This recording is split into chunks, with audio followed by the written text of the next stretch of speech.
Class 3 subject Hindi lesson 4। लालची सेठ शिक्षाप्रद कहानी। एक गांव में एक सेठ रहता था। वह बहुत लालची था। उसके पास धन की कोई कमी नहीं थी, साथ ही उसके पास लालच की भी कोई कमी नहीं थी। वह चाहता था कि उसके आसपास की प्रत्येक चीज़, चाहे वह पेड़ हो, कमरे हो या अन्य कोई सामान, सब कुछ सोने की ही हो। वह दिन रात भगवान की पूजा करता रहता था।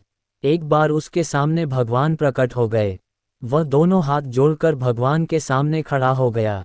तब भगवान ने सेठ से कहा, मैं तुम्हारी भक्ति से बहुत खुश हूँ।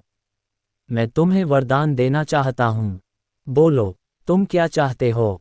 तब सेठ ने कहा, हे भगवान, मैं चाहता हूँ कि मैं जिस भी चीज़ को हाथ लगाऊं वह सोने की हो जाए। भगवान ने सेठ से कहा, एक बार फिर सोच लो, सेठ कुछ और मांग लो। सेठ ने भगवान से कहा, नहीं भगवान, मुझे यही वरदान चाहिए कि जिस भी चीज़ को मैं छू लूं वह सोना हो जाए।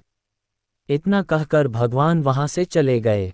सेठ ये देखने के लिए कि भगवान ने जो वरदान दिया है वह सच है या नहीं, उसने सब चीज़ों को छूना शुरू किया। वह अपने बगीचे में गया। वहां जाकर उसने पेड़ों को छुआ और वे सोना हो गए। उसने फूलों को छुआ, वे भी सोना हो गए। उसने फलों को छुआ, वह भी सोना बन गए। ये सब देखकर सेठ बहुत खुश हुआ। वह महल में घूम घूम कर हर चीज़ को छूने लगा और सभी चीज़ें सोने में बदलने लगीं। कुछ देर बाद नौकर से उसने पीने के लिए पानी मांगा, परंतु हाथ लगाते ही पानी और गिलास भी सोनी हो गया। खाना खाने को चला तो खानी भी सोना बन गया। अब तो वह परेशान हो, वह दुखी होकर घूम रहा था। इसी उसकी बेटी महल में आ गई। अपना दुख बताने के लिए जैसे अपनी बेटी को छुआ, वह भी की सोना हो गई। ये देखकर सेठ डर गया। वह रोने लगा। रोते रोते सेठ मंदिर में गया। वहां भगवान प्रकट हो गए। भगवान ने सेठ से कहा, क्या हुआ सेठ, तुम इतने बेचैन क्यों हो?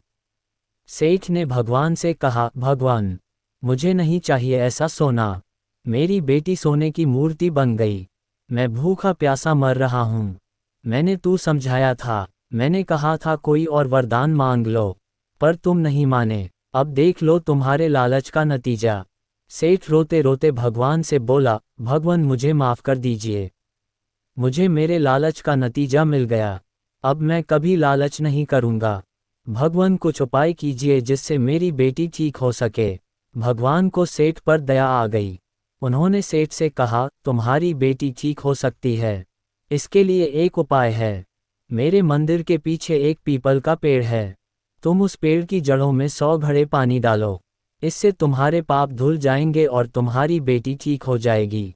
सेठ ने तुरंत ही भगवान बात मान ली। वह मंदिर के पीछे पीपल के पेड़ के पास गया।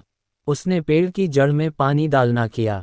जैसे ही सेठ ने 100 घड़े जल पेड़ की जड़ों में डाला, सेठ की बेटी पुनः अपने असली रूप में वापस आ गई। सेठ की बेटी अपने पिता के पास आकर बोली, पिताजी आपने लालच किया, अब आपको उसकी सजा भी मिल गई। आप वादा कीजिए कि आप आगे से कभी लालच नहीं करेंगे। सेठ ने अपने आंसुओं को पोंछते हुए अपनी बेटी से कहा, मुझे अपने लालच करने की सजा मिल गई है। अब मैं कभी लालच नहीं करूंगा और जितना मेरे पास है उतने में ही संतुष्ट रहूंगा। किसी ने सच ही कहा है, लालच बुरी बला है।